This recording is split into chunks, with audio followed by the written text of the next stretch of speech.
ಎಲ್ಲರಿಗೂ ನಮಸ್ಕಾರ. S L Bhyrappa ಅವರ ಉತ್ತರಾಖಂಡ ಕಾದಂಬರಿಯನ್ನು ಮುಂದುವರಿಸೋಣ. ರಾಮ ಕಾಡಿಗೆ ಹೋಗಬೇಕಾಗತ್ತೆ. ಅವನ ಜೊತೆಗೆ ಲಕ್ಷ್ಮಣ ಮತ್ತು ಸೀತೆ ಇವರು ಕೂಡ ಹೊರಡ್ತಾರೆ. ಅವರೊಂದಿಗೆ ಊರ್ಮಿಳೆ ಕೂಡ ಹೊರಡೋಕ್ಕೆ ಸಿದ್ಧವಾದಾಗ ಸೀತೆ ಅವಳಿಗೆ ಸಮಾಧಾನ ಹೇಳ್ತಾಳೆ. ಅತ್ತೆಯರನ್ನು ನೋಡ್ಕೊಳ್ಳೋಕ್ಕಾದರೂ ಒಬ್ಬರು ಇರಬೇಕು, ಇಲ್ಲಾಂದರೆ ಕೈಯಿಂದ ಅವರಿಗೆ ಬಹಳ ತೊಂದರೆ ಆಗುತ್ತೆ ಅಂತ ಹೇಳ್ತಾರೆ. ಆನಂತರ ಊರ್ಮಿಳೆನೂ ಹೇಳ್ತಾಳೆ, ಇಲ್ಲ ನನಗೆ ಕಾಡಿನ ಒಂದು ವಾಸ ಸರಿ ಹೋಗಲ್ಲ ಅನಿಸುತ್ತೆ, ನಾನು ಬರಲ್ಲ ಅಂತ ಕೂಡ ಹೇಳ್ತಾಳೆ. ಈ ಕಡೆ ಕಾಡಿನಲ್ಲಿ ಲವಕುಶರಿಗೆ ಜನ್ಮ ಕೊಟ್ಟ ನಂತರದ ಕಥೆಗಳು ಬರ್ತಾ ಹೋಗುತ್ತೆ. ಅಲ್ಲಿ ಆಶ್ರಮದಲ್ಲಿ ಆಶ್ರಮವಾಸಿಗಳು ರಾಮ ಏನೋ ಸತ್ಯಸಂಧ, ಈಕೆಯನ್ನು ದೂರ ಮಾಡಿರೋದ್ರಿಂದ ಈಕೆದೇ ಏನಾದರೂ ತಪ್ಪಿರಬಹುದಾ ಅಂತ ಒಂದು ಮಾತು ಆಡ್ಕೊಳ್ಳೋದು ಸೀತೆ ಕಿವಿಗೂ ಬೀಳುತ್ತೆ. ಆಕೆಗೆ ಒಂದು ರೀತಿಯ ಹಿಂಸೆ ಅನಿಸುತ್ತೆ. ಆದರೆ ಈ ಬಗ್ಗೆ ಯಾರಿಗೂ ದೂರ ಹೇಳೋಕ್ಕೆ ಸಾಧ್ಯ ಇಲ್ಲ. ಇನ್ನು ವಾಲ್ಮೀಕಿಗಳಿಗೆ ಹೇಳೋಕ್ಕೆ ತಾನೇ ಅವರ ಆಶ್ರಮದಲ್ಲಿ ಇರುವಂತಹ 4 ದಿನದ ಅತಿಥಿಯಾಗಿ ಬಂದಿರೋಳು. ಅತಿಥಿಯಾದವಳು ಶಾಶ್ವತವಾಗಿ ನೆಲೆಸಬಾರ್ದು ಅನ್ನೋ ಒಂದು ಆಲೋಚನೆಯೂ ಸೀತೆ ಮನಸ್ಸಲ್ಲಿ ಬರ್ತಾ ಹೋಗುತ್ತೆ. ಈಗ ಮತ್ತೆ ಕತೆಗೆ ಬರೋಣ.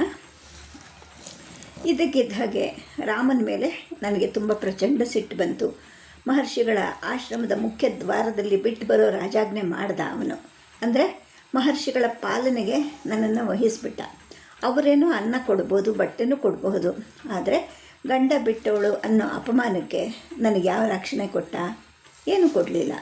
ತನ್ನ ಮಕ್ಕಳನ್ನು ನೋಡೋಕ್ಕಾದರೂ ಒಂದು ಸಲ ಆದರೂ ಬಂದ? ಅದೂ ಇಲ್ಲ. ಪ್ರಸವ ಆದಮೇಲೆ 10ನೇ ದಿನ ಬಾಣಂತಿ ಮಗುವನ್ನು ಗಂಡನ ಮಡ್ಲಲ್ಲಿ ಮಲಗಿಸ್ಬೇಕು. ಅವನು ಅದರ ನೆತ್ತಿಯನ್ನು ಮೂಸಿ ಅದು ತನ್ನ ವೀರ್ಯದ ಫಲ ಅಂತ ಸಮ್ಮತಿ ಹೇಳಿ ಅದಕ್ಕೊಂದು ಹೆಸರಿಡಬೇಕು, ನಾಮಕರಣ ಶಾಸ್ತ್ರ ಮಾಡಬೇಕು. ಇದೆಲ್ಲ ಗಂಡನ ಕರ್ತವ್ಯ. ಆದರೆ ಅದನ್ನು ಮಾಡದೆ ದೂರ ಇಟ್ಟಿರೋ ಅವನು ನನ್ನ ಜೊತೆಗೆ ತಾನೇ ಹುಟ್ಟಿಸಿರೋ ಮಕ್ಕಳನ್ನು ಕೂಡ ಪರಿತ್ಯಜಿಸ್ಬಿಟ್ಟ. ಇವನು ಯಾವ ಸೀಮೆ ಧರ್ಮಿಷ್ಠ, ಎಂಥ ಧರ್ಮರಾಜ ಇವನು! ನನ್ನ ಮಕ್ಕಳಿಗೆ ಹೆಸರಿಟ್ಟವರು ಇದೇ ಮಹರ್ಷಿಗಳು. ಏ ರಾಮ, ನೀನು ಹುಚ್ಚ, ಧರ್ಮದ ಮದ್ಯಪಾನ ಮಾಡಿರೋಂತಹ ಕುಡುಕ ನೀನು ಅಂತ ಅಂದ್ಕೊಂಡೆ. ಕೋಪ ಬರುತ್ತೆ ನನಗೆ. ನನ್ನ ಎಲ್ಲ ಸಂಕಟಗಳಿಗೆ ಮತ್ತು ನನ್ನ ಮಕ್ಕಳ ಈಗಿನ ಈ ಅನಾಥ ಸ್ಥಿತಿಗೆ ಕಾರಣ ಆದವನ ಮೇಲೆ ಬೇರೆ ಇನ್ಯಾವ ಭಾವನೆ ತಾನೇ ಬರೋಕ್ಕೆ ಸಾಧ್ಯ? ಶಾಪ ಹಾಕುವಷ್ಟು ಕೋಪನೂ ಬರುತ್ತೆ.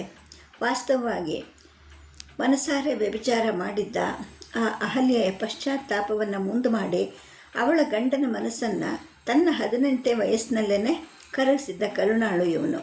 ಆದರೆ ಮನಸ್ಸಿನಲ್ಲೂ ಕೂಡ ನಾನು ತಪ್ಪು ಮಾಡಿರಲಿಲ್ಲ. ಅಂತಹ ನನ್ನನ್ನು ಹೀಗೆ ಶಿಕ್ಷಿಸುವಂತಹ ಅಧರ್ಮದ ಕಾಠಿಣ್ಯ ಇವನಿಗೆ 35ನೇ ವಯಸ್ಸಲ್ಲಿ ಹೇಗೆ ಬಂತು? ತಪ್ಪು ದಾರಿಗೆ ಹೋಗೋ ಪ್ರಜೆಗಳನ್ನು ಶಿಕ್ಷಿಸಿ ತಿದ್ದಕ್ಕಾಗದೇ ಇರೋನು ಎಂಥ ರಾಜ ಆಗಕ್ಕೆ ಸಾಧ್ಯ? ಇವನೊಬ್ಬ ಕರುಣಾಳು ಅಂತ ಹೇಳಿಬಿಟ್ಟೇ ನಾನು ಇವನನ್ನು ಅಷ್ಟೊಂದು ಕಾತುರದಿಂದ ಬಯಸಿದ್ದೆ. ಮದುವೆ ಆದಮೇಲೂ ಕೂಡ ಮಾರ್ಧವತೆಯೇ ಇವನ ಪ್ರೇಮದ ಮೂಲದ್ರವ ಆಗಿತ್ತು. ನಾನು ಬಯಸಿದ್ದು ಕೂಡ ಅದೇ ಆಗಿತ್ತು. ಹಾಗಾಗಿ ಶಾಪ ಹಾಕೋಷ್ಟು ಇವಾಗ ಸಿಟ್ಟು ಬಂದರೂ ಕೂಡ ತಡ್ಕೋಬೇಕಾಗತ್ತೆ. ಜೊತೆಗೆ ನನ್ನ ಶಾಪಕ್ಕೆ ಅಷ್ಟು ಶಕ್ತಿ ಇದೆಯೋ ಇಲ್ವೋ ಗೊತ್ತಿಲ್ಲ. ಅಪ್ಪ ಹೇಳ್ತಿದ್ರು, ಶಾಪ ಅಂದರೆ ಕೋಪ, ಯಾವತ್ತೂ ಮನಸ್ಸಿನಲ್ಲಿ ಕೋಪಕ್ಕೆ ಎಡೆ ಕೊಡಬೇಡ ಅಂತ. ಅವರ ಮಾತು ಮನಸ್ಸಿನಲ್ಲಿ ಕೂತು ಗಟ್ಟಿಯಾಗಿ ಇಲ್ಲದೆ ಇದ್ದಿದ್ದರೆ ಇಷ್ಟು ವರ್ಷದಲ್ಲಿ ಎಷ್ಟೋ ಸಲ ನನ್ನ ನಾಲ್ಗೆ ಇವನಿಗೆ ಶಾಪ ಹಾಕ್ತಿತ್ತೋ ಗೊತ್ತಿಲ್ಲ. ಮರುಕ್ಷಣವೇ ಅನ್ನಿಸ್ತು ನನಗೆ, ತಪ್ಪು ಮಾಡಿದೆ ನಾನು ಅಂತ. ಅಪ್ಪ, ತಪ್ಪಾಯಿತು. ಗಂಡನಿಗೆ ಶಾಪ ಹಾಕುವಂತಹ ಮಗಳಲ್ಲ ನಾನು. ನಿನ್ನ ಅಳಿಯಗಳನ್ನ ಸರಿ ತಪ್ಪುಗಳನ್ನು ತೂಗಿಸೋ ಶಕ್ತಿ ಇದ್ದಿದ್ದು ನಿನಗೊಬ್ಬನಿಗೇನೆ. ಸಂಕಟಕ್ಕೆ ಸಿಲುಕಿರೋ ನನಗಲ್ಲ. ನಾನು ಯಾವತ್ತೂ ನಿನಗೆ ನಿನ್ನ ವಂಶಕ್ಕೆ ಕೆಟ್ಟ ಹೆಸರು ತರೋಳಲ್ಲ ಅಂತ ನಾನು ಅಂದ್ಕೊಂಡೆ. ಈಗ ನನ್ನ ಸಂಕಟ ಸ್ವಲ್ಪ ಕಡಿಮೆ ಆಯಿತು. ಮನಸ್ಸಿನ ಬೇಜಾರು ಸ್ವಲ್ಪ ಶಮನ ಆಯಿತು. ಇನ್ನು ಕಳೆದ ಬಾರಿ 2 ಸಲ ಊರ್ಮಿ ಬಂದಿದ್ಲಲ್ಲ, ಅದೇ ಥರ ಈಗಲೂ ಬಂದಳು. ಹೆಚ್ಚಿನ ಅಲಂಕಾರ ಮಾಡದೇ ಇದ್ದರೂ ಕೂಡ ಪ್ರಯಾಣಕ್ಕೆ ಅನುಕೂಲವಾಗಿದ್ದಂತಹ ಒಂದು ಗಟ್ಟಿಮುಟ್ಟಾದ ರಥದಲ್ಲಿ ಕೂತು ಬಂದಳು. 3 ವರ್ಷದ ಮಗ ಅಂಗದ ಅವನು ಕೂಡ ಕರ್ಕೊಂಡು ಬಂದಿದ್ಲು. ಅವನು ಹೋದ ವರ್ಷ ಬಂದದ್ದನ್ನಾಗಲೇ ಮರೆತೇ ಬಿಟ್ಟಿದ್ದ. ಆದರೆ 2.5 ವರ್ಷದ ಇಬ್ಬರು ತಮ್ಮಂದರ ಜೊತೆಗೆ ಅವನು ಬಹಳ ಬೇಗನೆ ಗೆಳೆತನ ಬೆಳೆಸ್ದ. ಲವಕುಶರ ಹಾಗೇ ತದ್ವತ್ ಅಲ್ಲದೆ ಇದ್ದರೂ ಕೂಡ ಬಹುಮಟ್ಟಿಗೆ ಅವರನ್ನು ಹೋಲ್ತಾ ಇದ್ದ. ಆದರೆ ಅವ್ರಿಗಿಂತ ಹೆಚ್ಚು ತುಂಟಾಟ ಮಾಡ್ತಾ ಇದ್ದ.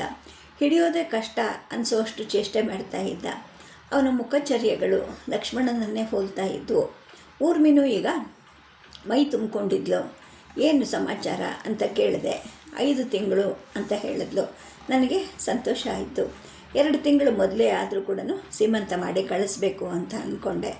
ಕಳೆದ 2 ಸಲದ ಹಾಗೆ ಈ ಸಲನೂ 2 ಗಾಡಿಗಳ ಭರ್ತಿ ದಿನಸಿ, ಧಾನ್ಯ, ಸಾಂಬಾರು ಪದಾರ್ಥಗಳನ್ನು ತಂದಿದ್ಲು. ಸಂತೋಷ ಆಯಿತು ನನಗೆ. ಆದರೆ ಸಂಕೋಚನೂ ಆಯಿತು. ತಂಗಿ ಆದ್ರೂ ಪ್ರತಿ ವರ್ಷ ತರಿಸ್ಕೊಳ್ಳೋದು ಅವಳಾಗೇನೆ ತಂದು ಕೊಟ್ಟಿದ್ರು ಕೂಡ ಅದನ್ನು ತರಿಸ್ಕೊಳ್ಳೋದು, ತೊಗೊಳ್ಳೋದು, ಅದರಿಂದ ಜೀವನ ಮಾಡೋದು ಒಂಥರ ಮುಜುಗರ ಅನ್ನಿಸ್ತು. ಹೋದ ವರ್ಷದ್ದೇ ಉಳಿದಿದೆ, ಮತ್ತ್ಯಾಕೆ ತಂದೆ ಅಂತ ನಾನಂದೆ. ಅದಕ್ಕೆ ಅವಳಂದ್ಲು, ಇದು ಬೇರೆ ಜಾತಿಯ ಭತ್ತ, ಇದು ಹೊಸ ರೀತಿಯ ಕಾಳುಗಳು, ಉಂಡು ರುಚಿ ನೋಡು, ನಿನ್ನ ಮೈದುನನ ಕೃಷಿ ಕೌಶಲ ನಿನಗೆ ಗೊತ್ತಾಗುತ್ತೆ ಅಂತ ಅಂದ್ಲು. ಅವನು ಯಾಕೆ ಬರಲಿಲ್ಲ ಅಂತ ನನಗೇನೆ ಅರಿವಿಲ್ಲದೆ ನನ್ನ ಬಾಯಲ್ಲಿ ಮಾತು ಬಂತು. ಅವನು ಬರೋದಿಲ್ಲ ಅಂತ ನನಗೆ ಗೊತ್ತಿತ್ತು, ಬರಲಿ ಅನ್ನೋ ಆಸೆನೂ ಇತ್ತು. ಬರಲಿಲ್ವಲ್ಲ ಅನ್ನೋ ನಿರಾಸೆ ನನಗೊಬ್ಬಳಿಗೆ ಮಾತ್ರ ತಿಳಿದಿತ್ತು. ಆಗ ಅವಳು ಹೇಳಿದ್ಲು, 8 ಕ್ರೋಶ ದೂರದ ಒಂದು ಹಳ್ಳಿ ಪಕ್ಕದಲ್ಲಿ ಒಂದು ಕೆರೆ ಕಟ್ಟಿಸ್ತಾ ಇದ್ದಾನೆ. ದಿನ ಬೆಳಗ್ಗೆ ಎದ್ದು ಕುದುರೆ ಹತ್ತಿ ಹೋಗ್ತಾನೆ. ಸುತ್ತ 4 ಹಳ್ಳಿಗಳ ಜನರೆಲ್ಲ ಕೆಲಸಕ್ಕೆ ಬರ್ತಾರೆ. ಇನ್ನು ಇವನು ಹೋಗದೇ ಇದ್ದರೆ ಕೆಲವರು ಕೆಲಸಕ್ಕೆ ಕದೀತಾರೆ, ಅಂದರೆ ಕೆಲಸ ಮಾಡಲ್ಲ ಸರಿಯಾಗಿ. ಮಳೆ ಶುರುವಾಗೋದ್ರಲ್ಲಿ ಮುಗಿಸಿದ್ರೆ ಕೆರೆ ತುಂಬಿಸಬಹುದು ಅಂತ ಅಂದ್ಲು. ಈ ಲಕ್ಷ್ಮಣನ ಕಾರ್ಯನಿಷ್ಠೆ, ಕೃಷಿ ಪ್ರಯೋಗಗಳು ನನಗಿಂತ ಬೇರೆ ಯಾರಿಗೆ ಗೊತ್ತಿರೋಕ್ಕೆ ಸಾಧ್ಯ? ಅವನು ನಾವು ಕಾಡಿನಲ್ಲಿದ್ದಾಗ ಕಾಡಿನ ಧಾನ್ಯಗಳನ್ನೇ ಬೀಜವಾಗಿ ಬಳಸ್ತಿದ್ದ. ವನ್ಯಮೃಗಗಳ ಹಿಕ್ಕೆಗಳನ್ನು ಆಯ್ದು ಗೊಬ್ಬರವಾಗಿ ಹಾಕಿ ತುಂಬು ಗಾತ್ರದ ಧಾನ್ಯವನ್ನು ಆಗಿಸ್ತಿದ್ದ. ಆನಂತರ ಅವನ್ನ ತೆಗೆದು ಕಲ್ಲು ಚಪ್ಪಡಿ ಮೇಲೆ ರುಬ್ಬುಗಂಡಿನಿಂದ ಅರೆದು ಹಿಟ್ಟು ಮಾಡ್ತಿದ್ದ. ಅವನೇ ಬೇಯಿಸದೇ ಇದ್ದಿದ್ದರೆ ಬರೀ ಗೆಡ್ಡೆ ಗೆಣಸುಗಳಿಂದ ಹೊಟ್ಟೆ ತುಂಬ್ಕೊಳ್ಳೋಕೆ ಸಾಧ್ಯ ಇತ್ತ? ತಿಂದದ್ದು ತಾಡಾಗಿ ಹೊಟ್ಟೆಲ್ಲಾದರೂ ಉಳಿದಕ್ಕೆ ಸಾಧ್ಯ ಇತ್ತ? ಶರೀರಕ್ಕಾದರೂ ಬಲ ಬರ್ತಾ ಇತ್ತ? ಯಾವುದೂ ಇಲ್ಲ. ಕಾಡು ಮರಗಳನ್ನು ಕೊಡಲೆಯಿಂದ ಕಡಿದು ಸೀಳಿ ಕುಟೀರ ಕಟ್ಟಿದಿದ್ರೆ ಮೃಗಗಳಿಂದ ರಕ್ಷಣೆನಾದರೂ ಸಿಗ್ತಿತ್ತಾ ಅನ್ನಿಸ್ತು ನನಗೆ. ಲಕ್ಷ್ಮಣ, ನೀನು ಕಾರ್ಯಕುಶಲಿ, ಜೀವನೋಪಯೋಗಿ, ನಿನ್ನ ಅಣ್ಣನ ಹಾಗಲ್ಲ ನೀನು ಅನ್ನೋ ಒಂದು ಮಾತು ಮೌನವಾಗಿ ನನ್ನ ಮನಸ್ಸಲ್ಲಿ ಬಂತು. ಕೆರೆ ಕಟ್ಟಿಸೋದು ಅವಸರ ಇರೋದು ನಿಜನೂ ಇರಬಹುದು, ಅಥವಾ ಇಲ್ಲಿಗೆ ಬರದೇ ಇರೋಕ್ಕೆ ಒಂದು ನೆಪನೂ ಇರಬೇಕು ಅಂತ ಅಂದ್ಕೊಂಡೆ. ನಾನು ಅದನ್ನು ಮತ್ತೆ ಕೆದಕಲಿಕ್ಕೆ ಹೋಗಲಿಲ್ಲ. ಇನ್ನು ಜೊತೆಗೆ ಅಂಗದ ಸಿಕ್ಕಿದ್ರಿಂದ ಲವ ಮತ್ತು ಕುಶ ಪದೇ ಪದೇ ಬಂದು ನನಗೆ ದೂರ ಹೇಳ್ತಾ ಇರಲಿಲ್ಲ. ಹಾಗೆ ಪರಸ್ಪರ ಜಗಳನೂ ಕಾಯ್ತಾ ಇರಲಿಲ್ಲ. ಯಾವ ಕ್ಷಣದಲ್ಲಿ ಯಾವ ಕಾರಣಕ್ಕೋ ಅವರು ಒಬ್ರನ್ನೊಬ್ಬರು ಹಿಡಿದು ಹೊಡಿತಾ ಇದ್ದರು. ಕುಟೀರದ ಸೂರು ಹಾರು ಹೋಗೋ ಹಾಗೆ ಅಳ್ತಾ ಇದ್ದರು. ನಾನು ಓಡಿ ಹೋಗಿ ಬಿಡಿಸ್ಬೇಕಾಗಿತ್ತು. ಅವನು ಒಂದು ಕಡೆ ಇವನನ್ನೊಂದು ಕಡೆ ಮಾಡಿ ಅವರಿಬ್ಬರನ್ನೂ ಒಂದು ಕಡೆ ಕುಕ್ಕರಿಸಿ ಸಮಾಧಾನ ಮಾಡಬೇಕಾಗಿತ್ತು. ಆದರೆ ಸ್ವಲ್ಪ ಹೊತ್ತಿಗೆ ಮತ್ತೆ ಆಟ ಆಡಲಿಕ್ಕೆ ಒಬ್ರಿಗೊಬ್ಬರು ಬೇಕು. ಹಿಗ್ಗಿ ನಲಿತಾ ಆಡ್ತಾ ಮತ್ತೆ ಅಕಾರಣವಾಗಿ ಜಗಳ ಹುಟ್ಟುತ್ತಿತ್ತು ಅವರಿಬ್ಬರ ಮಧ್ಯ. ಒಬ್ರನ್ನೊಬ್ಬರು ಹಿಡಿತಿದ್ರು, ಬಡಿತಿದ್ರು, ಆಕಾಶ ಬೆರೆಯೋ ಹಾಗೆ ಕಿರುಚ್ತಿದ್ರು. ನನಗೆ ಸಾಕಾಗಿ ಹೋಗ್ತಿತ್ತು. ಅಕ್ಕಪಕ್ಕದ ಋಷಿಪತ್ನಿಯರ ಪ್ರಶಾಂತಿ ಕದಡುತ್ತಾ ಅಂತ ನನಗನ್ನಿಸ್ತಿತ್ತು. ಯಾರೂ ಬಂದು ದೂರೇನು ಹೇಳ್ತಾ ಇರಲಿಲ್ಲ. ಆದರೂ ನನಗೆ ಒಂದು ರೀತಿಯ ಮುಜುಗರ ಆಗ್ತಿತ್ತು. ಈಗ ಅಂಗದ ಬಂದ ಮೇಲೆ ಮೂವರು ಮಾತಾಡ್ಕೊಂಡಿದ್ದೇನೆ. ಯಾರಿಗೂ ಪೂರ್ತಿ ಅರ್ಥವುಳ್ಳ ಮಾತುಗಳನ್ನು ರಚಿಸೋಕ್ಕೆ ತಿಳಿದಿದ್ದರೂ ಕೂಡ ಏನೋ ಮಾತಾಡ್ತಾ ಕೂತಿರೋರು. ಹೊಸ ಹೊಸ ಆಟಗಳನ್ನು ಸೃಷ್ಟಿಸ್ಕೊಳ್ತಿದ್ರು. ಊಟಕ್ಕೆ ಕರೆದ್ರೂ ಕೂಡ ಬರೋಕ್ಕೆ ಇಷ್ಟ ಆಗದೇ ಇರುವಂತಹ ಮಗ್ನತೆಯಲ್ಲಿ ಆಟಗಳಲ್ಲಿ ತೊಡ್ಕೊಂಡ್ಬಿಡ್ತಿದ್ರು. ಅವನನ್ನು ಇಲ್ಲೇ ಇಟ್ಕೊಂಡ್ಬಿಡೋಣ ಅನ್ನೋಷ್ಟು ನನಗೆ ಆಸೆ ಆಯಿತು. ಅವನ ಅಪ್ಪ ಅಮ್ಮ ಒಪ್ಪಲ್ಲ ಅಂತ ಗೊತ್ತಿದ್ದರೂ ನನಗೆ ಈ ಆಸೆ ಬಂತು. ಅಮ್ಮ ಒಪ್ಪಿದ್ರು, ಅಪ್ಪ ಒಪ್ತಾನ? ಇಲ್ಲ ಅನ್ನಿಸ್ತು. ವರ್ಷಕ್ಕೊಂದು ಸಲ 2 ಗಾಡಿ ತುಂಬಿ ಹೆಂಡತಿಯನ್ನು ಒಂದು 15 ದಿವಸ ಕಳಿಸ್ತಾ ಇದ್ದಾನೆ. ಅದೇ ದೊಡ್ಡ ಮಾತಲ್ವಾ? ಮನಸ್ಸಿನಲ್ಲಿ ಅಷ್ಟು ಕೋಪ ಇದ್ದರೂ ಅದನ್ನೆಲ್ಲ ಮುಚ್ಚಿಟ್ಕೊಂಡು ಇಷ್ಟು ಮಾಡ್ತಾ ಇದ್ದಾನಲ್ಲ ಅನ್ನಿಸ್ತು. ಅವಳು ಬಂದ 3ನೇ ದಿನ ಇಬ್ಬರು ಋಷಿಪತ್ನಿಯರ ಗುಸುಗುಸು ಮಾತುಗಳನ್ನು ನಾನು ಅವಳಿಗೆ ಹೇಳಿದೆ. ನೋಡು, ನನಗೆ ಯಾಕೋ ಇಲ್ಲಿರೋದೇ ಬೇಡ ಅನಿಸುತ್ತೆ. ಪ್ರತಿ ವರ್ಷವೂ ನೀನು ಅನ್ನ ಬಟ್ಟೆ ತರ್ತಾ ಇದೀಯಾ. ಎಷ್ಟು ದಿನ ಅಂತ ಹೀಗೆ ನಡಿಬೇಕು ಹೇಳು? ನೀನು ತಂದು ತುಂಬೋದು, ಸುಕೇಶಿ ಬೇಯಿಸಿ ಹಾಕೋದು. ನನಗೆ ಬೇರೆ ಕೆಲಸನೇ ಇಲ್ಲ, ಹೊತ್ತು ಹೋಗೋದಿಲ್ಲ. ನನಗೆ ಬೇಸರ ಅಂದರೆ ತುಂಬ ಬೇಸರ ಅಂತ ನಾನಂದೆ. ಆಗ ಊರ್ಮಿ ಹೇಳಿದ್ಲು, ಸುಮ್ಮನೆ ನನ್ನ ಜೊತೆ ಬಂದ್ಬಿಡು, ನನಗೂ ಜೊತೆ ಆಗುತ್ತೆ, ಮಕ್ಕಳಿಗೂ ಜೋಡಿ ಆಗುತ್ತೆ. ಒಟ್ಟಿಗೆ ಇರೋಕ್ಕೆ ಸಂಕೋಚ ಅನಿಸಿದ್ರೆ ಹತ್ತಿರದಲ್ಲೇ ಒಂದು ಮನೆ ಕಟ್ಟಿಸ್ಕೊಡ್ತೀವಿ ಅಂದ್ಲು. ಈ ಪ್ರಸ್ತಾಪನೆ ನನಗೆ ಪುಳಕಿತಳಾಗೋ ಹಾಗೆ ಮಾಡಿಸ್ತು. ಆದರೆ ತಕ್ಷಣ ಏನೋ ತಡೆ ಹಾಕ್ದಂಗೆ ಆಯಿತು. ಲಕ್ಷ್ಮಣನ ಕೇಳಿದ್ಯಾ ಅಂದೆ. ಇಲ್ಲಿ ನಿನಗೆ ಹೀಗೆ ಆಗ್ತಿದೆ ಅಂತ ಅವನಿಗೇನು ಗೊತ್ತು? ಗೊತ್ತಿದ್ದರೆ ಖಂಡಿತ ಅವನು ಇದೇ ಮಾತೆ ಹೇಳ್ತಾ ಇದ್ದ ಅಂದ್ಲು. ಇದು ನನಗೂ ಅವನಿಗೂ ಮಾತ್ರ ಗೊತ್ತಿರೋ ಕಾರಣ ಅವನು ಹೇಳ್ತಿರಲಿಲ್ಲ. ಆದರೆ ಈ ಮಾತನ್ನು ಬೆಳೆಸಿ ನನ್ನ ತಂಗಿಯಲ್ಲಿ ಕುತೂಹಲ ಹುಟ್ಟಿಸೋದು ಬೇಡ ಅಂತ ಹೇಳಿಬಿಟ್ಟು ನಾನು ಮಾತು ತಿರುಗಿಸಿದೆ. ನನಗೆ ಕೊಟ್ಟ ಶಿಕ್ಷೆಯನ್ನು ವಿರೋಧಿಸಿ ಲಕ್ಷ್ಮಣ ಅಣ್ಣನಿಂದ ದೂರ ಆಗಿ 3 ವರ್ಷ ಆಗೋಗಿದೆ. ಪರಸ್ಪರ ಸಂಪರ್ಕನೂ ಕಡಿದು ಹೋಗಿದ್ದರೂ ಕೂಡ ನನಗೆ ನನ್ನ ಮಕ್ಕಳಿಗೆ ತನ್ನ ಮನೆಯಲ್ಲಿ ಅಥವಾ ತನ್ನ ಮನೆಯ ಪಕ್ಕದಲ್ಲಿ ಆಶ್ರಯ ಕೊಟ್ಟು ಸಂಬಂಧಗಳನ್ನು ಇನ್ನಷ್ಟು ಕೆಡಿಸ್ಕೊಳ್ಳೋದು ವಿಹಿತ ಅಲ್ಲ. ಎಷ್ಟಾದರೂ ಅವನದು ಒಡಹುಟ್ಟಿನ ಸಂಬಂಧ. ನನ್ನನ್ನು ವಾಲ್ಮೀಕಿ ಮಹರ್ಷಿಗಳ ಆಶ್ರಮದ ಬಾಗಿಲಲ್ಲಿ ತ್ಯಜಿಸೋದು ರಾಮನಿಗೆ ಇಚ್ಛೆ ಆಗಿತ್ತು. ನಾನು ಈ ಆಶ್ರಮದಲ್ಲಿ ಅಥವಾ ಅದರ ಹತ್ತಿರ ಎಲ್ಲಾದರೂ ಇರಬೇಕು ಅನ್ನಿಸ್ತು. ಆಗ ಅಥವಾ ಹತ್ತಿರದಲ್ಲಿ ಅಂದರೆ ಅವನ ಆಜ್ಞೆ ಪರಿಧಿಯಲ್ಲಿ ಇರಬೇಕು ಅಂತ ಅಲ್ವಾ ಅವನ ಮಾತಿನ ಅರ್ಥ. ಅವನ ಆಜ್ಞೆಯನ್ನು ಪಾಲಿಸುವಂತಹ ದಾಸ್ಯ ನನಗೆ ಯಾಕೆ ಬಂತು ಅನ್ನಿಸ್ತು. ಅವಳು ಕೂಡ ಇದೇ ಮಾತು ಹೇಳಿದ್ಲು. ಅವಳ ವಿಶ್ಲೇಷಣೆ ನನಗೆ ಬರೆ ಹಾಕಿದ ಹಾಗೆ ಚುರುಕು ಮುಟ್ಟಿಸ್ತು. ಹೌದಲ್ವಾ, ಯಾಕೆ ಇದರ ಅರ್ಥವನ್ನು ಪೂರ್ತಿ ಗ್ರಹಿಸ್ದೇನೆ ನಾನು ಈ ಮಾತಾಡಿದೆ? ಈ ಮಾತು ಯಾಕೆ ನನ್ನ ಮನಸ್ಸಿನಲ್ಲಿ ಬಂತು ಅನ್ನಿಸ್ತು. ಊರ್ಮಿ ಬಂದಾಗಿಂದ 3 ಜನ ಮಕ್ಕಳನ್ನು ರಾತ್ರಿ ತೊಟ್ಟಿಯಲ್ಲಿ ಒಟ್ಟಿಗೆ ಮಲಗಿಸ್ತಿದ್ವಿ. ಅವು ನಮ್ಗೆ ಯಾರಿಗೂ ಅರ್ಥ ಆಗದಿರೋಂತಹ ಭಾಷೆಯಲ್ಲಿ ಹರಡ್ಕೊತ ನಿದ್ದೆ ಮಾಡ್ತಾಯಿದ್ವು. ಅದೇ ತೊಟ್ಟಿ ಕಂಬದ ಹತ್ತಿರ ಸುಕೇಶಿ ಮಲಗ್ತಿದ್ಲು. ನಾನು ಊರ್ಮಿ ಒಳಗಡೆ ಕೋಣೆಯಲ್ಲಿ ಒಂದ್ರ ಹಿಂದೆ ಒಂದು ಆಕಳಿಗೆ ಬರೋವರೆಗೂ ಮಾತಾಡ್ತಾ ಮಲ್ಕೊತಿದ್ವಿ. ಆವತ್ತಿನ ದಿವಸ ರಾತ್ರಿ ಅವಳಿಗೆ ಯಾಕೋ ಬೇಗ ನಿದ್ದೆ ಹತ್ತಿತು. ಲಕ್ಷ್ಮಣನ ಊರಿಗೆ ಹೋಗ್ತಿರೋಕ್ಕೆ ನಾನು ಕೊಟ್ಟ ಕಾರಣ ಸರಿಯಾಗಿದೆ ಅಂತ ನನಗನ್ನಿಸ್ತು. ಅಂದರೆ ಅವನು ಹೇಳ್ದ, ಅಂದರೆ ರಾಮ ಹೇಳ್ದ ಅಂತ ಹೇಳಿಬಿಟ್ಟು ನಾನು ಅವನ ಆಜ್ಞೆಯ ಪರಿಧಿಯಲ್ಲಿ ಇದ್ದೀನಲ್ವಾ ಅಂತ ಅನಿಸಿದ್ದನ್ನು ನಾನು ಆಡಿದ್ದು ಮತ್ತೆ ನೆನಪಾಗ್ತಾ ಹೋಯಿತು.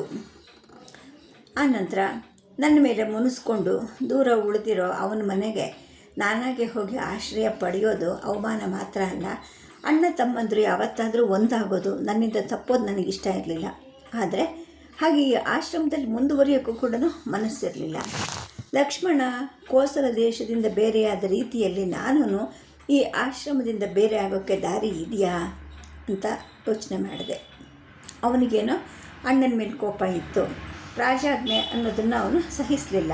ಆದರೆ ನನಗೆ ಈ ಆಶ್ರಮದಲ್ಲಿ ಅಂಥ ಘಟನೆಯೇ ನಡೆದೇ ಇಲ್ಲ. ಮಹರ್ಷಿಗಳು ನನ್ನನ್ನು ತುಂಬ ಅಕ್ಕರೆಯಿಂದಲೇ ಕಾಣ್ತಾರೆ. ಯಾರೋ ಒಂದಿಬ್ಬರು ಹಗುರವಾಗಿ ಮಾತಾಡಿದ್ರು ಅಂತ ನಾನು ಯಾಕೆ ಕೋಪ ಮಾಡ್ಕೋಬೇಕು? ಆಶ್ರಮದ ಬೇಲಿ ಒಳಗಡೆ ಇರೋ ರಕ್ಷಣೆ ನನಗಿನ್ನೆಲ್ಲಿದೆ? ಮೃಗಗಳಿಂದ ಕಳ್ಳಕಾಕರರಿಂದ ರಕ್ಷಣೆ ಇನ್ನೆಲ್ಲಿ ಸಿಕ್ಕತ್ತೆ ಅನ್ನೋ ಒಂದು ಸಮಾಧಾನ ಮಾಡಿಕೊಂಡು ನಿದ್ದೆ ಮಾಡಿದೆ. ಆದರೆ ಬೆಳಗಿನ ಜಾವದಲ್ಲಿ ಒಂದು ಕನಸು ಬಿತ್ತು. ಎಚ್ಚರಿಕೆ ಆಯಿತು. ನೇಗಿಲ ಗೆರೆ ಒಳಗಡೆ ದಪ್ಪ ಹಳೆ ಬಟ್ಟೆಯಿಂದ ಸುತ್ತಿದ ಒಂದು ಎಳೆ ಹೆಣ್ಣು ಭೂಮುಟೆ. ಎಚ್ಚರಿಕೆ ಆದಾಗ ಮೈ ಸೂಕ್ಷ್ಮವಾಗಿ ಬೆವರ್ತಿತ್ತು. ಇದು ಹುಡುಗಿಯಲ್ಲಿ ಅಂದರೆ ನಾನು ಹುಡುಗಿಯಾಗಿದ್ದಾಗ ಆಗಾಗ ಕಾಣಿಸ್ಕೊಳ್ತಿದ್ದ ಕನಸು. ಇದನ್ನು ನಾನು ಯಾರಿಗೂ ಹೇಳ್ತಾ ಇರಲಿಲ್ಲ. ಪುತ್ರ ಕಾಮೇಷ್ಟಿ ಮಾಡೋಕ್ಕೆ ಭೂಶುದ್ಧಿಗೋಸ್ಕರ ಅಪ್ಪ ನೇಗಿಲು ಹಿಡಿದು ಗೆರೆ ಎಳೆಯುವಾಗ ನಾನು ಇದೇ ಅವಸ್ಥೆಯಲ್ಲಿ ಸಿಕ್ಕಿದ್ದು ರಹಸ್ಯ ಏನೂ ಆಗಿರಲಿಲ್ಲ, ಎಲ್ಲರಿಗೂ ಗೊತ್ತಿತ್ತು. ಯಜ್ಞ ಮಾಡೋಕ್ಕೆ ಮೊದಲನೇ ಭೂದೇವಿ ತನಗೆ ಈ ಶಿಶುವನ್ನು ಕರುಣಿಸಿದಾಳೆ ಅಂತ ಹೇಳಿಬಿಟ್ಟು ಅಪ್ಪ ಧನ್ಯತಾ ಭಾವದಿಂದ ನನ್ನನ್ನು ಎತ್ಕೊಂಡು ತನ್ನ ಎದೆಗೆ ಒತ್ಕೊಂಡಿದ್ದ. ನನ್ನನ್ನೇ ತನ್ನ ಹಿರಿ ಮಗಳು ಅಂತ ಪ್ರೀತಿಯಿಂದ ಸಾಕಿ ಅಷ್ಟೇ ಪ್ರೀತಿಯಿಂದ ವೀರ್ಯ ಶುಲ್ಕವನ್ನು ಕೊಟ್ಟು ಮದುವೆ ಮಾಡಿಕೊಟ್ಟ. ಆದರೆ ಆನಂತರ ಈ ಕನಸು ನಿಂತು ಹೋಗಿತ್ತು. ಗಂಡನ ಮನೆಗೆ ಬಂದ ಮೇಲೆ 11 ವರ್ಷದ ಅರಣ್ಯವಾಸದಲ್ಲಿ ರಾವಣನ ದೂತರು ಚಟ್ಟದಂತಹ ವಾಹನದಲ್ಲಿ ಹೊತ್ಕೊಂಡು ಹೋಗುವಾಗ, ಲಂಕೆಯಲ್ಲಿ ಸೆರೆಯಾಳಾಗಿದ್ದಾಗ, ಮತ್ತು ಹಿಂತಿರುಗಿ ಆ ದೂರದ ಲಂಕೆಯಿಂದ ಈ ದೂರದ ಅಯೋಧ್ಯೆಗೆ ಪ್ರಯಾಣಿಸುವಾಗ, ಅನಂತರದ ಪಟ್ಟದ ರಾಣಿ ಪದದ ದಾಂಪತ್ಯದಲ್ಲಿನೂ ಈ ಆಶ್ರಮದ 2.5 ವರ್ಷದ ಪರಿತ್ಯಾಜ್ಯದಲ್ಲೂ ಕೂಡ ಯಾವತ್ತೂ ಈ ಕನಸು ಬಂದಿರಲಿಲ್ಲ. ಇವತ್ತು ಯಾಕೆ ಮತ್ತೆ ಈ ಥರ ಬಂತು ಅಂತ ಯೋಚನೆ ಮಾಡಿದೆ. ಆಶ್ರಮದ ಪಶ್ಚಿಮ ದಿಕ್ಕಲ್ಲಿರೋ ಬೆಟ್ಟವನ್ನು ಇಲ್ಲಿಗೆ ಬಂದ ದಿನದಿಂದಲೂ ನಾನು ನೋಡ್ತಾ ಇದ್ದೆ. ಸೂರ್ಯೋದಯದಲ್ಲಿ ಹೊಳೆಯುವಂತಹ ಹಸುರಾಗಿ ಮಳೆಗಾಲದಲ್ಲಿ ಮೋಡಗಳ ಕಪ್ಪು ಸೀರೆಯನ್ನು ಹೊದ್ದು ನಿಂತಿರೋ ಗರ್ಭಿಣಿ ಹೆಂಗಸಿನ ಹಾಗೆ ಕಾಣುತ್ತಿತ್ತು. ಅದರ ಹತ್ತಿರ ಹೋಗಿರಲಿಲ್ಲ. ಇಲ್ಲಿಗೆ ಬರುವಾಗಲೇ ನಾನು ತುಂಬಿದ ಬಸರಿ ಇದ್ದೆ. ಅನಂತರ ಎಳೆಯ ಅವಳಿ ಕಂದಗಳಿದ್ವು. ಹೇಗೆ ಬಿಟ್ಟು ಹೋಗೋದು? ಕನಸು ಬಿದ್ದ ಮರುದಿನ ನಮ್ಮ ಕುಟೀರದ ಹಿಂಬದಿಯಿಂದ ಆ ಬೆಟ್ಟವನ್ನು ನೋಡಿದ್ಲು ಊರ್ಮಿ. ಅಕ್ಕ, ಆ ಬೆಟ್ಟವನ್ನು ಹತ್ತಬೇಕು ಅನಿಸುತ್ತೆ ಕಣೆ, ಸುಕೇಶಿ ಮಕ್ಕಳನ್ನು ನೋಡ್ಕೊಳ್ಳಿ, ಬರ್ತೀಯಾ ಅಂದ್ಲು. ನನಗೂ ಆಸೆ ಆಯಿತು. ವನವಾಸದಿಂದ ಹಿಂತಿರುಗಿದ ಮೇಲೆ ನಾನು ಬೆಟ್ಟ ಗುಡ್ಡಗಳನ್ನು ಹತ್ತೇ ಇರಲಿಲ್ಲ. ಮರುಬೆಳಗ್ಗೆ ಇಬ್ಬರು ಬ್ರಹ್ಮಚಾರಿಗಳನ್ನು ಜೊತೆ ಕರ್ಕೊಂಡು ಹೊರಟ್ವಿ. ಬೆಟ್ಟದ ಕಡೆಯಲ್ಲಿ ದುಷ್ಟಮೃಗಗಳು ಇಲ್ಲ ಅಂತ ಅವ್ರು ಹೇಳಿದ್ರು. ಕುರ್ಜಲು ಬೀಳದ ಬೆಟ್ಟವನ್ನು ಹತ್ತುವಾಗ ಏದುಸಿರಿನ ಆಯಾಸ ಆಯಿತು. ಶಿಖರದಲ್ಲಿ ಶಿಕೆಯಂತಹ ಆಲದ ಮರದ ದಟ್ಟ ಗುಂಪಿತ್ತು. ಊರ್ಮಿ ಸುತ್ತ ನೋಡ್ತಾ ನಿಂತ್ಕೊಂಡ್ಳು. ನನ್ನ ದೃಷ್ಟಿ ನಾವು ನಡ್ಕೊಂಬಂದ ತಪ್ಪಲಿನ ಕಡೆಗೆ ಹರಡಿತು. ದೊಡ್ಡ ಮರಗಳೇನಿರಲಿಲ್ಲ. ನಡುವೆ ಕುರ್ಚಲುಗಳು ಇರುವಂತಹ ಹುಲ್ಲುಗಾವಲಿತ್ತು. ಕಪ್ಪು ಮಣ್ಣಿತ್ತು. ಮಣ್ಣಿನ ಬಣ್ಣವನ್ನು ನೋಡೇನೆ ಅದರ ಗುಣವನ್ನು ಗ್ರಹಿಸುವಂತಹ ಗುಣ ನನಗೆ ಸಾಧಿಸಿತ್ತು. ಮಣ್ಣಿನ ಬಣ್ಣವನ್ನು ನೋಡ್ತಾ ಮೈ ಮರೆಯೋದು ನನಗೆ ಹುಟ್ಟಿನಿಂದಲೇ ಬಂದ ಸ್ವಭಾವ ಆಗಿರಬಹುದು ಅಂತ ಕಾಣುತ್ತೆ. ಆದರೆ ಇಂತಹ ಬಣ್ಣದ ಮಣ್ಣಿನ ಫಲವತ್ತತೆ ಇಷ್ಟು. ಇಂತಹ ಮಣ್ಣಲ್ಲಿ ಇಂತಹ ಬೆಳೆ ಸಹಜವಾಗಿ ಫಲಿಸೋ ಸಾರ ಇರುತ್ತೆ ಅನ್ನೋ ಒಂದು ತಿಳುವಳಿಕೆಯನ್ನು ಕೊಟ್ಟವನು ಲಕ್ಷ್ಮಣ. ಈ ತಿಳುವಳಿಕೆಯಿಂದಲೇ ಮಣ್ಣಿನ ಮೇಲೆ ನನಗಿನ್ನೂ ಪ್ರೀತಿ ಹೆಚ್ಚಾಗ್ತಾ ಇತ್ತು. ನೋಡ್ತಾ ನಿಂತ ಹಾಗೆ ಇಡೀ ವಿಸ್ತೀರ್ಣ ನನ್ನನ್ನು ಸೆಳ್ಕೊಂಡ ಹಾಗೆ ಅನ್ನಿಸ್ತು. ಸ್ವಲ್ಪ ಹೊತ್ತಲ್ಲೇ ಈ ತಪ್ಪಲನ್ನು ನಾನೇ ಯಾಕೆ ಕೃಷಿ ಭೂಮಿ ಮಾಡ್ಕೋಬಾರ್ದು, ನಾನೇ ಯಾಕೆ ನೇಗಿಲಿನ ಮೇಣೆ ಹಿಡಿದು ಉಳಬಾರ್ದು ಅನ್ನೋ ಆಲೋಚನೆ ಬಂತು. ಮತ್ತು ಅದೇ ಆಲೋಚನೆ ಮನಸ್ಸಲ್ಲಿ ರೂಪುಗೊಳ್ತಾ ಇತ್ತು. ಕಾಳು ಧಾನ್ಯಗಳನ್ನು ಬೆಳೆಯೋ ಕಲ್ಪನೆಗಿಂತ ಹೆಚ್ಚಾಗಿ ನಾನು ಉಂಟು ಮಾಡುವ ನೇಗಿಲ ಗೆರೆ ಒಳಗಡೆ ತೊಟ್ಲಲ್ಲಿ ನೆಮ್ಮದಿಯಿಂದ ಮಲಗೋ ಕೂಸಿನ ಹಾಗೆ ಮಲ್ಕೊಂಡು ವಿಶ್ರಾಮ ತಗೋಬೇಕು ಅಂತ ಅನ್ನಿಸ್ತಿತ್ತು. ಇಳಿದು ಆಶ್ರಮಕ್ಕೆ ಹಿಂತಿರುಗಿ ಬಂದ್ವಿ. ಬರುವಾಗ ತಪ್ಪಲನ್ನು ಮತ್ತೊಮ್ಮೆ ಸರಿಯಾಗಿ ಪರೀಕ್ಷೆ ಮಾಡಿದೆ. ಒಂದು ಬೊಗಸೆ ಮಣ್ಣನ್ನು ಬಗೆದು ಕೈಗೆ ತುಂಬಿಕೊಂಡು ನೋಡಿದೆ. ಕಪ್ಪನೆ ಎರೆಮಣ್ಣದು, ಫಲವತ್ತಾಗಿತ್ತು. ಬೆಟ್ಟದ ತಪ್ಪಲು ಯಾವಾಗಲೂ ಫಲವತ್ತಾಗೇ ಇರುತ್ತೆ. ಶಿಖರದಲ್ಲಿ ದಟ್ಟ ವೃಕ್ಷಗಳಿರುವ ಬೆಟ್ಟ ಮೋಡವನ್ನು ಅಡ್ಡಗಟ್ಟಿ ಮಳೆಯನ್ನು ಹಿಂಡಿಕೊಳ್ಳುತ್ತೆ. ಹರಿಯೋ ನೀರು ಬೆಟ್ಟದ ಮೈಯ ಮಣ್ಣನ್ನು ಕೊರೆದು ತಪ್ಪಲಲ್ಲಿ ಹರಡುತ್ತೆ. ಹಾಗಾಗೇ ತಪ್ಪಲು ಯಾವಾಗಲೂ ಫಲವತ್ತು ಅಂತ ಹೇಳಿಬಿಟ್ಟು ವನವಾಸದಲ್ಲಿದ್ದಾಗ ಒಂದು ಸಲ ಲಕ್ಷ್ಮಣ ಹೇಳಿದ್ದ. ಕುಟೀರಕ್ಕೆ ಹಿಂತಿರುಗಿ ಸ್ನಾನ ಮಾಡಿ ಸುಕೇಶಿ ಮಾಡಿಕೊಟ್ಟಿದ್ದಂತಹ ಸಜ್ಜೆ ರೊಟ್ಟಿ ತಿನ್ನಬೇಕಾದ್ರೆ ನನಗೆ ನನ್ನ ಕಲ್ಪನೆ ಮತ್ತಷ್ಟು ಸ್ಪಷ್ಟ ಆಗ್ತಾ ಹೋಯಿತು. ನನಗೆ ನೇಗಿಲು ಹಿಡಿದು ಉಳಬೇಕು ಅಂತ ಆಸೆ ಆಗಿದೆ. ಬೆಟ್ಟದ ತಪ್ಪಲನ್ನು ಕೃಷಿ ಮಾಡಿಕೊಂಡ್ರೆ ಹೇಗೆ ಅನಿಸುತ್ತೆ ಅಂತ ಊರ್ಮಿಗೆ ಹೇಳಿದೆ. ಆಗ ಅವಳು ಹೇಳಿದ್ಲು, ಅಕ್ಕ, ನಿನಗೆಲ್ಲೋ ಹುಚ್ಚು ಕಣೆ. ವನವಾಸ ಅನುಭವಿಸಿದೆಯಾ ನಿಜ. ಇಬ್ಬರು ರಕ್ಷಕರು ಜೊತೆಯಲ್ಲಿದ್ದರು, ಹಾಗೆ ನಡೆದು ಹೋಯ್ತು. ಅವ್ರ ಮಧ್ಯದಲ್ಲಿ ನೀನು ನಡೆದಾಡಿದೆ. ಆದರೆ ಉಳೋದು ಅಂದ್ರೇನು ಹುಡುಗಾಟ ಅಂದ್ಕೊಂಡ್ಯಾ ಅಂತ ಅವಳು ಅಸಮ್ಮತಿಯನ್ನು ಸೂಚಿಸಿದ್ಲು. ಆದರೆ ನನಗೆ ನೇಗಿಲು ಹಿಡಿಯೋ ಒತ್ತಡ ತಡೆಯೋಕ್ಕಾಗಲೇ ಇಲ್ಲ. ಸಂಜೆ ಒಬ್ಬಳೆ ಮಹರ್ಷಿಗಳನ್ನು ಕಾಣಲಿಕ್ಕೆ ಹೋದೆ. ಅವರು ಎಂದಿನ ಕೃಪೆಯ ಅಕ್ಕರೆಯಿಂದಲೇ ಮಾತಾಡಿಸಿದ್ರು. ನಿನ್ನ ತಂಗಿ ಬಂದಿದ್ದಾಳಂತೆ, ನಿನಗೂ ತುಸು ಹೊತ್ತು ಹೋಗುತ್ತೆ. ಮಕ್ಕಳ ಪಾಲನೆ ಪೋಷಣೆ ಚೆನ್ನಾಗಿ ನಡೀತಾ ಇದೆ ಅಂತ ಕೇಳಿದ್ದೀನಿ.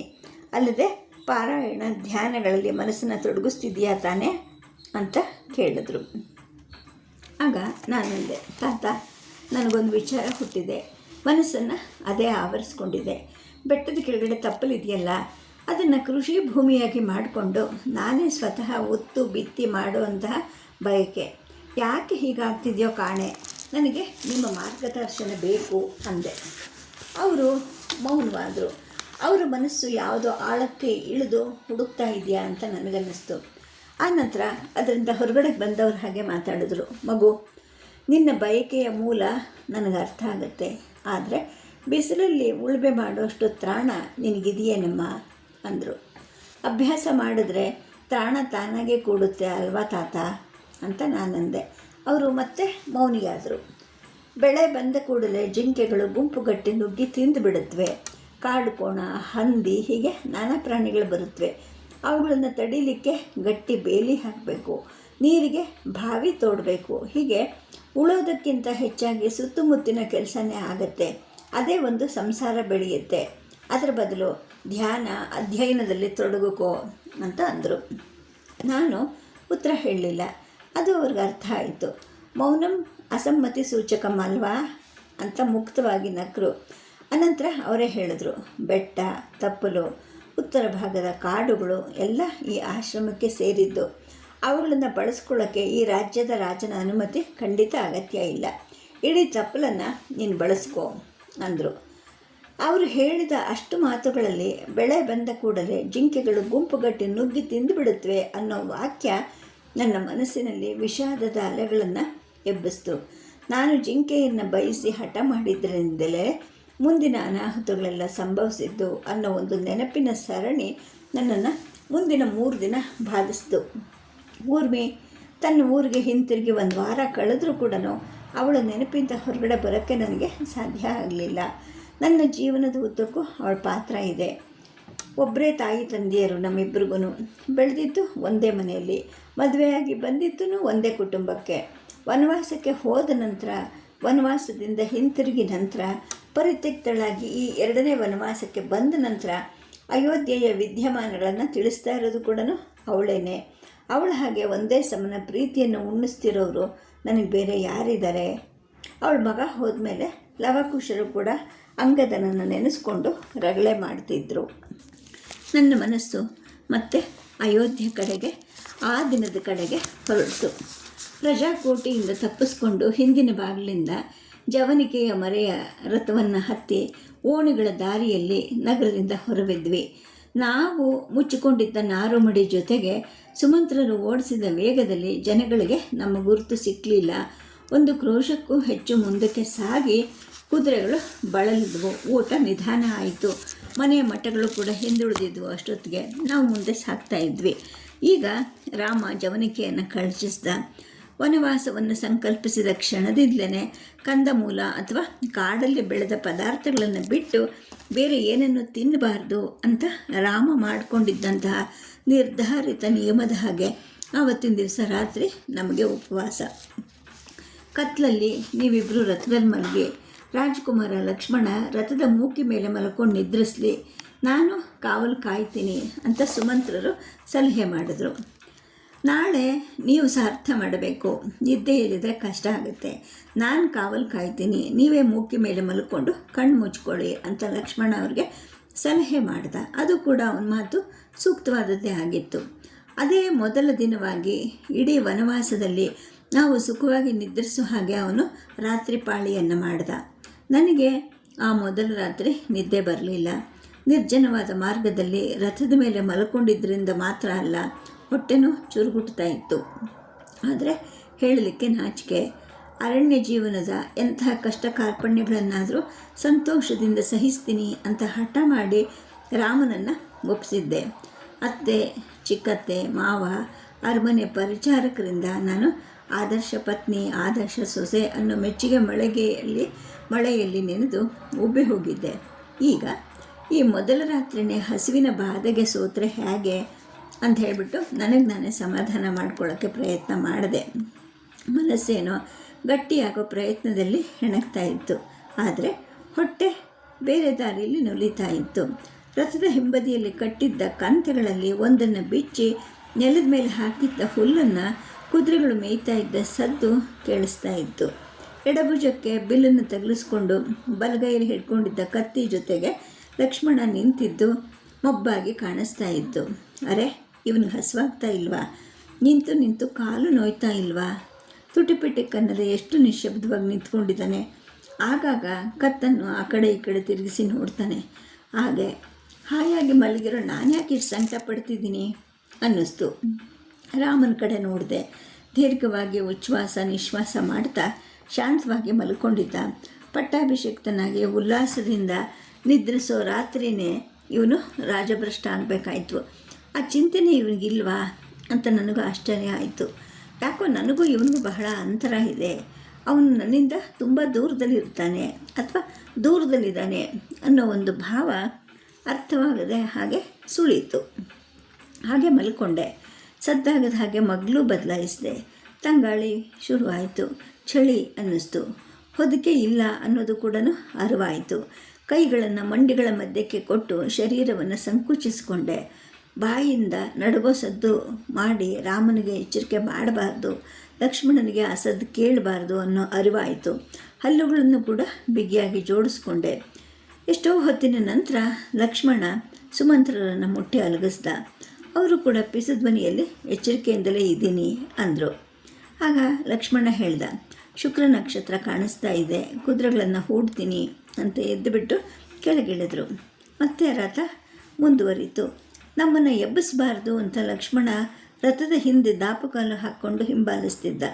ಆದರೆ ರಾಮನಿಗೆ ಎಚ್ಚರಿಕೆ ಆಯಿತು. ದಡಕ್ಕನೆ ಎದ್ದು ಕೂತ, ಕೈಗಳನ್ನು ಉಜ್ಜಿ ಕಣ್ಣಿಗೆ ಒತ್ಕೊಂಡ.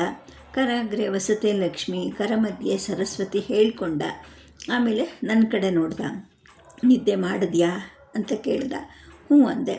ಹಿಂದೆ ಮುಂದೆ ತಿರುಗಿ ನೋಡ್ಬಿಟ್ಟು, ಅರೆ ಲಕ್ಷ್ಮಣ ನಡ್ಕೊಂಡು ಬರ್ತಾ ಇದ್ದಾನೆ, ಸುಮಂತ್ರ ನಿಲ್ಲಿಸಿ ಅಂತ ಹೇಳಿಬಿಟ್ಟು, ಸೀತೆ ನಾನು ಸುಮಂತ್ರನ ಜೊತೆ ಕೂರ್ತೀನಿ, ನೀನು ಆ ಮೂಲೆಗೆ ನಡಿ, ಲಕ್ಷ್ಮಣ ಮಲಗಲಿ ಅಂತ ಹೇಳಿ ಲಕ್ಷ್ಮಣನನ್ನು ಕರೆದ.